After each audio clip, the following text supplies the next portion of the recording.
Olá, seja muito bem-vindo à J Editors Talks, Guia de Fundos Europeus 2021.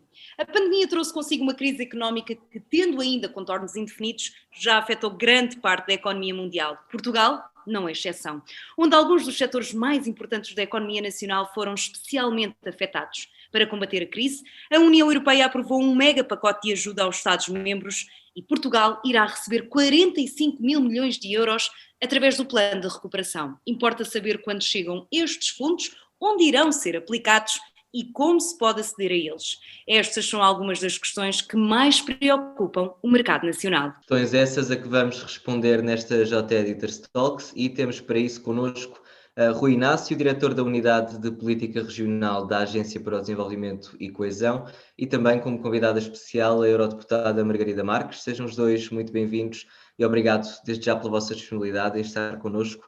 Eurodeputada Margarida Marques, eu começava por si, perguntava-lhe porque a crise pandémica tem tido efeitos muito significativos na economia de forma transversal e porque os mecanismos de resposta que foram definidos pela União Europeia têm sido encarados como um suporte fundamental.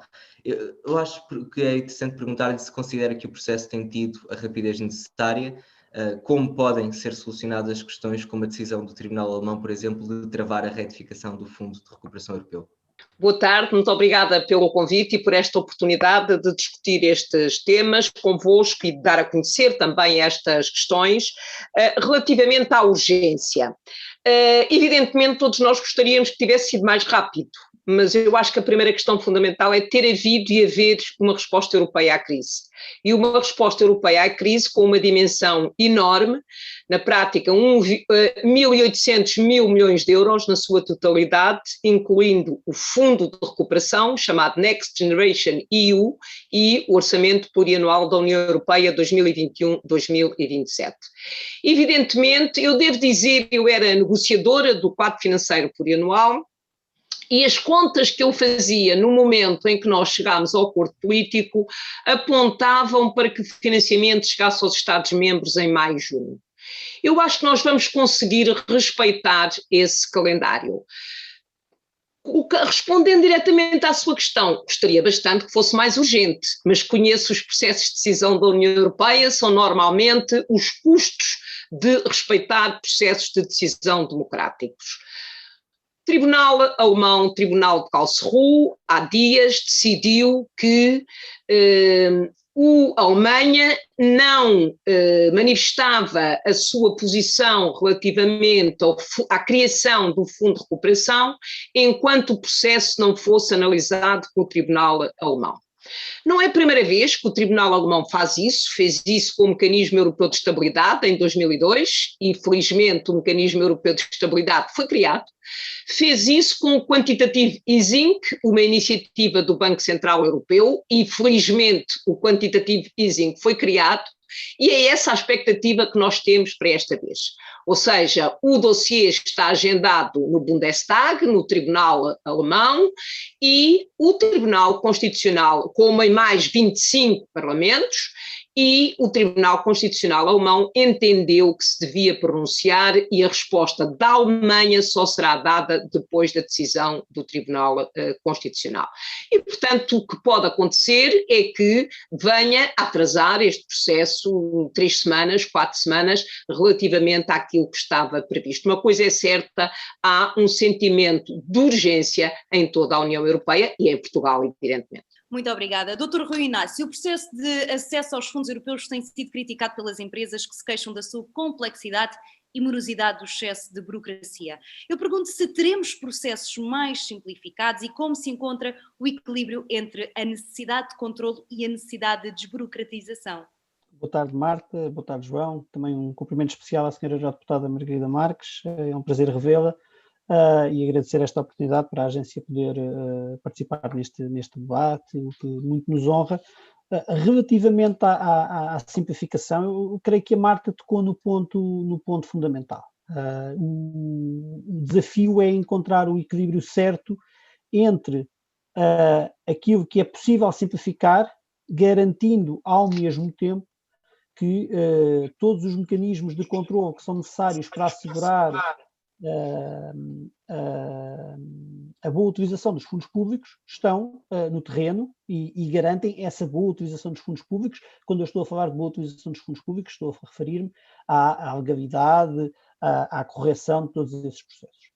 É óbvio que já muito foi feito até aqui. Os fundos europeus não são uma experiência nova para Portugal, não são uma experiência nova para a União Europeia, como é óbvio, e já muito foi feito até aqui. Mas continua a haver um caminho grande a percorrer, porque o esforço de simplificação vai também acompanhando a vida e a execução dos fundos europeus, não só dos fundos europeus. Há um esforço de simplificação da nossa vida enquanto cidadãos, da vida das empresas, na sua relação normal com o Estado.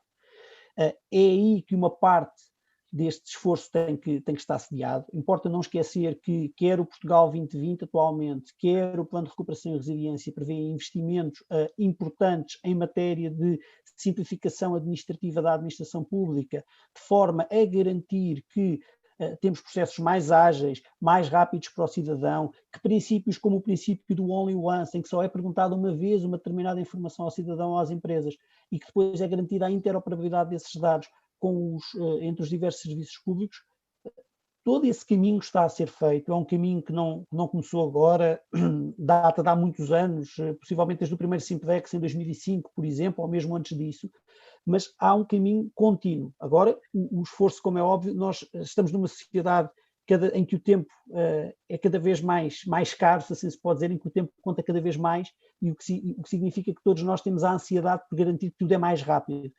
E temos a necessidade de garantir que tudo é mais rápido. E faz parte da vida da administração pública conseguir garantir essa resposta em tempo útil.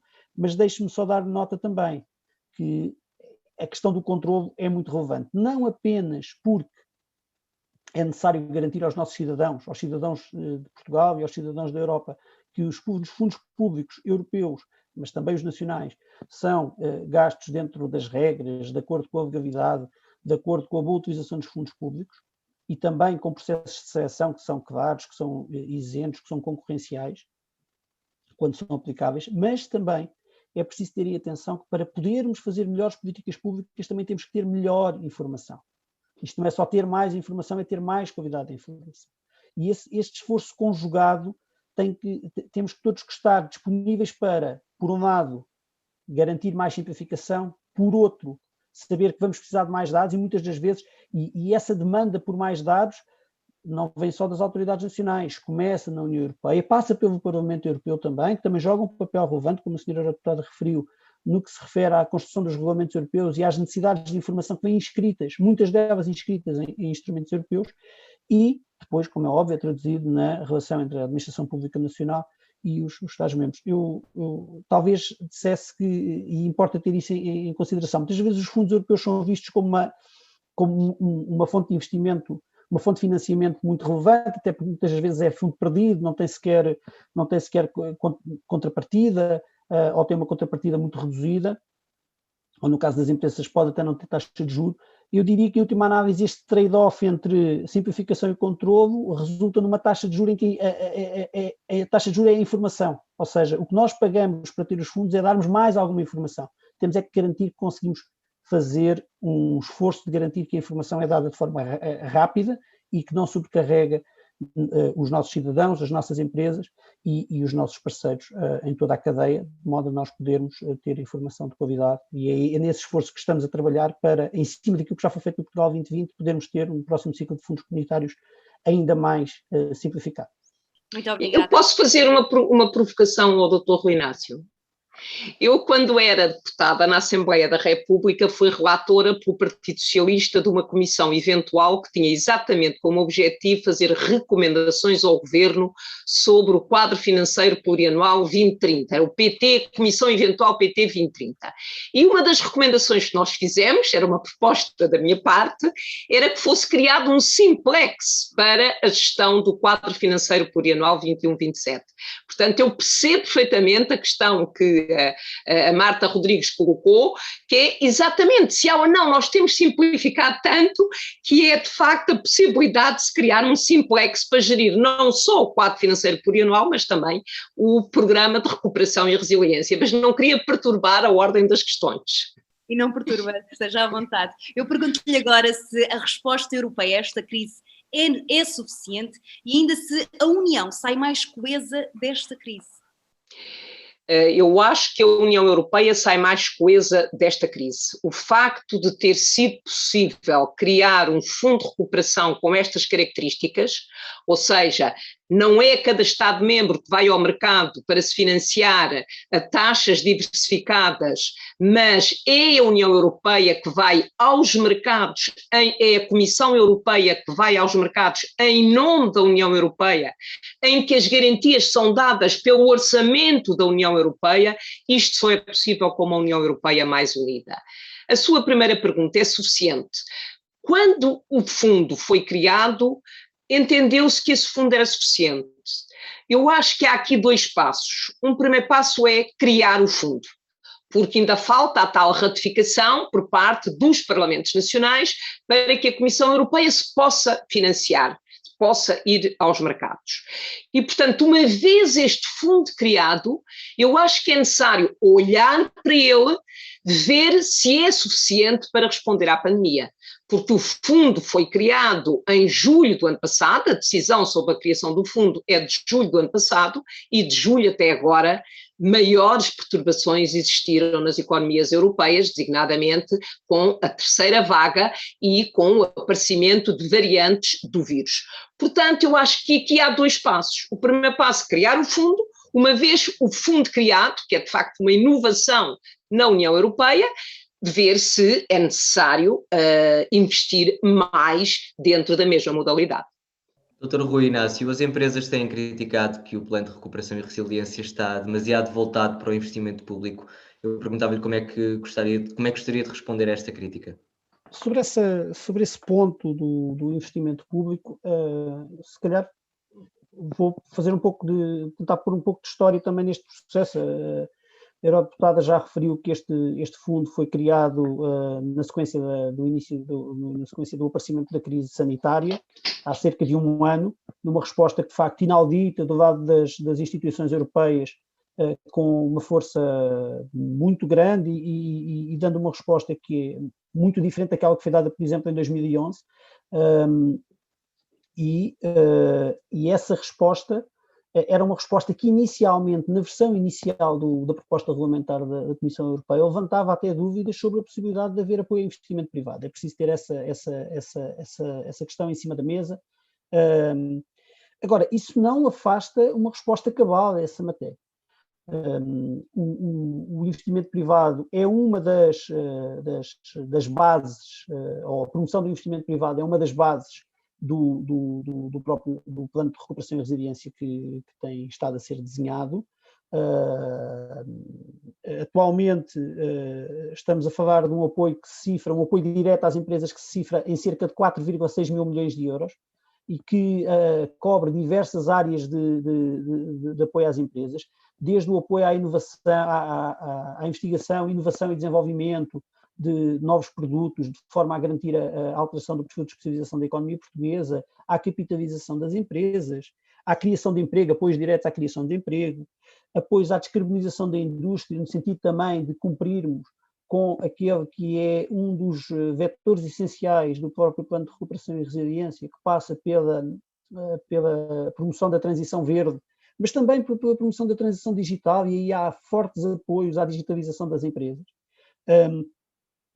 Também, e estes são, diria eu, os apoios diretos podem-se mapear em torno destas prioridades que acabei de enunciar, mas existem também um conjunto de apoios indiretos à atividade empresarial, porque quando nós investimos em formação profissional e em termos melhores, e em termos pessoas portugueses mais qualificados, nomeadamente os mais jovens qualificados em áreas determinantes para o desenvolvimento do país e para essa alteração de especialização, nas engenharias, nas matemáticas, estamos a ajudar o desenvolvimento das empresas, como estamos a desenvolver as empresas quando apoiamos a administração pública no seu esforço de redução de custos de contexto, seja na simplificação que falámos há pouco, seja na melhoria do ambiente de negócios e da justiça económica, seja quando, como é óbvio, desenvolvemos um programa de investimento público com um número elevado de obras públicas em diversas áreas, desde o Serviço Nacional de Saúde à habitação, passando pelas respostas sociais, em que, como é óbvio, não tendo o Estado capacidade para ser ele próprio fazer essas obras, vai dinamizar a atividade económica das atividades privadas a partir daí. E eu diria um terceiro impacto muito relevante, que é o facto de, a partir do momento em que se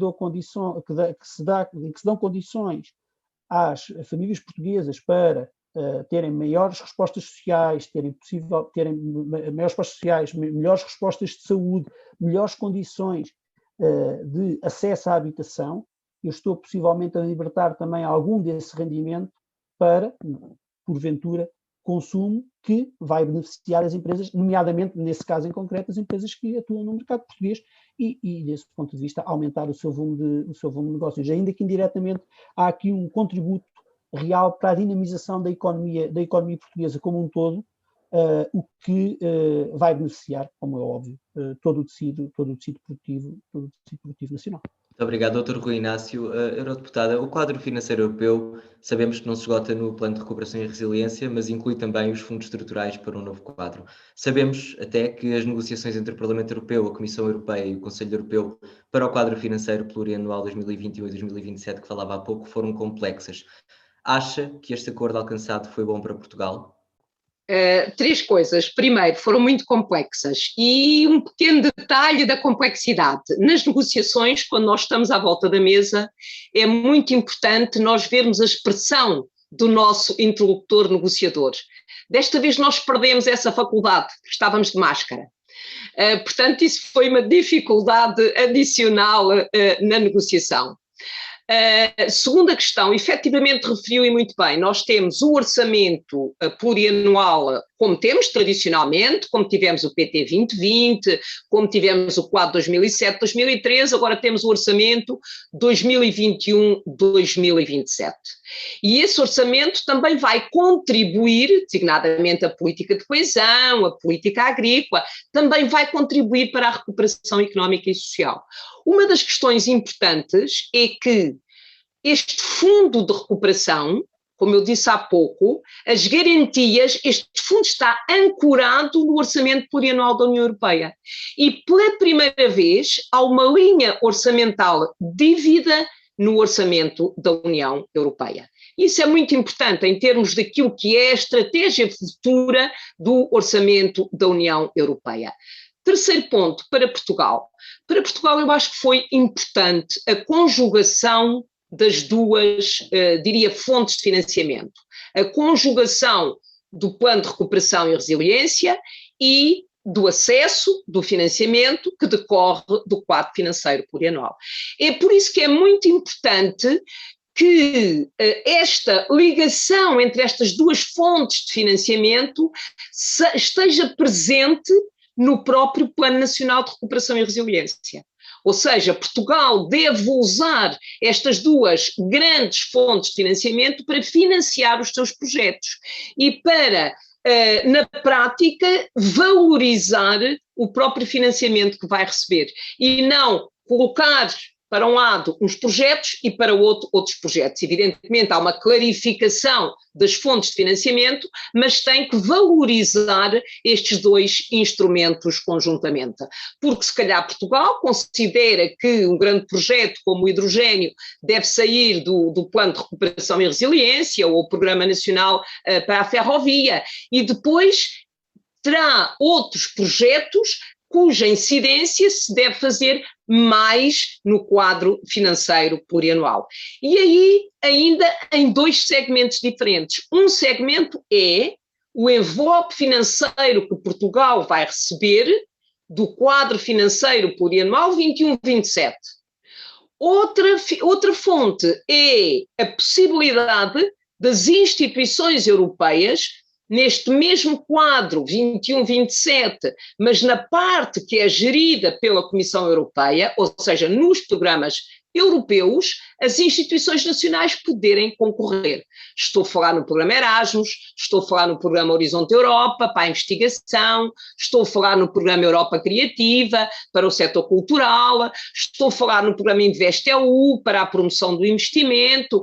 Temos aqui programas vários aos quais as instituições portuguesas podem concorrer diretamente. E antes de terminar, gostaria de dizer que hoje em dia, aliás, o Rui Inácio há bocadinho já o referiu, nós temos uma enorme tradição em gerir fundos estruturais e temos também uma enorme tradição em aceder a programas europeus. E temos instituições de excelência que podem, de facto, contribuir para crescer, para aumentar o investimento, por exemplo, em investigação e inovação, e ao mesmo tempo serem geradores de valor acrescentado europeu. E acho que esta conjugação de financiamentos e de estratégias que deve ser feita para que Portugal possa beneficiar no seu pleno do acesso ao financiamento europeu e, ao mesmo tempo, a União Europeia possa beneficiar daquilo que pode ser a contribuição de Portugal, quer para o crescimento da economia europeia, quer para a inovação, na participação de redes de excelência, etc.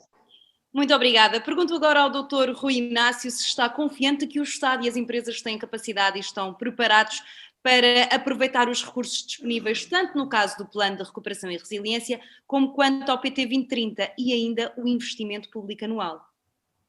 Marta, muito obrigado pela sua questão. De facto, muito pertinente. Nós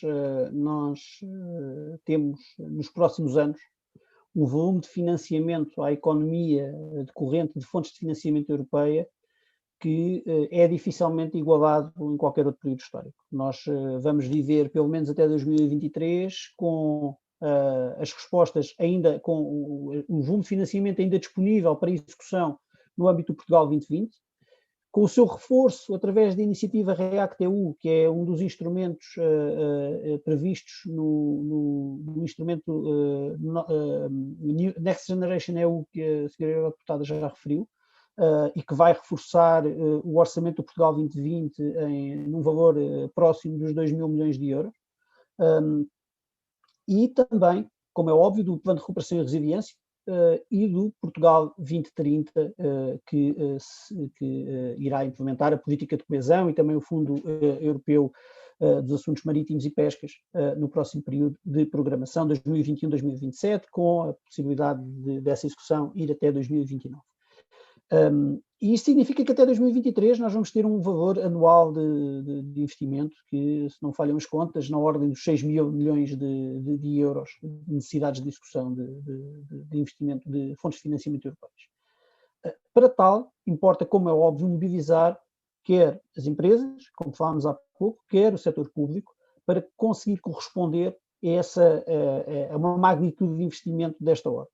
Importa ter em consideração que nós ainda não recuperamos o peso do investimento no PIB que tínhamos a níveis pré-crise, nomeadamente no setor público.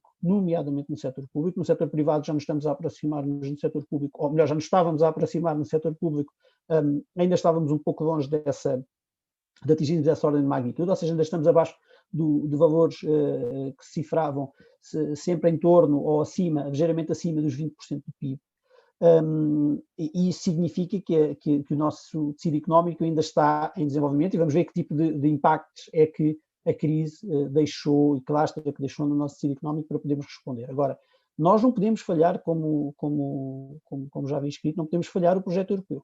Como referimos há pouco, quer eu, quer a senhora eurodeputada, a resposta europeia a esta crise foi muito ambiciosa. Nós até podemos achar que a resposta poderia ter sido de outra forma, poderia ter sido mais ambiciosa, mais rápida, mas já foi uma resposta muito ambiciosa e nós não podemos, desse ponto de vista, agora cabe aos Estados-membros não falharem a Europa, não deixarem o projeto europeu com este, entre aspas, com qualquer amargo de boca. Por isso, qualquer que seja o desafio que tenhamos que enfrentar, nós vamos ter que o enfrentar para garantir que existe essa capacidade.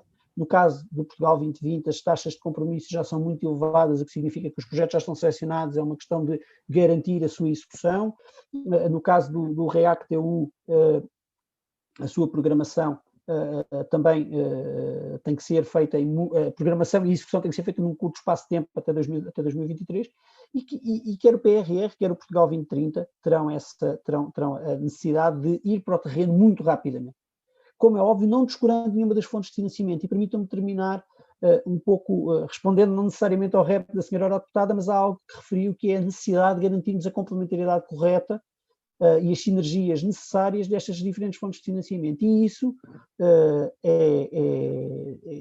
é facilitado com a existência de um quadro orientador comum, que foi aprovado em novembro pelo Governo, a Estratégia Portugal 2030, que pretende afirmar uma estratégia de desenvolvimento económico de médio prazo, e na qual se ancorarão todos estes instrumentos, nomeadamente o Plano de Recuperação e Resiliência e o Portugal 2030, de modo a que não exista só uma complementaridade de sabermos exatamente de que forma é que vamos maximizar os fundos, ou seja, de que forma é que eu vou assegurar que, por exemplo, elegibilidades que não existiam no Portugal, nos fundos da política de coesão são asseguradas por via do PRR, mas também garantir que há uma continuidade estratégica e uma complementariedade estratégica entre as diferentes intervenções que são financiadas pelos fundos europeus.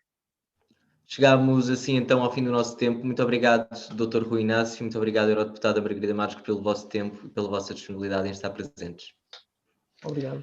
Muito obrigado também a si que esteve desse lado. Já sabe que pode ver e rever estas e outras JEditors Talks no Facebook, no Jornal Económico e no nosso YouTube. Tenham o resto de uma excelente tarde.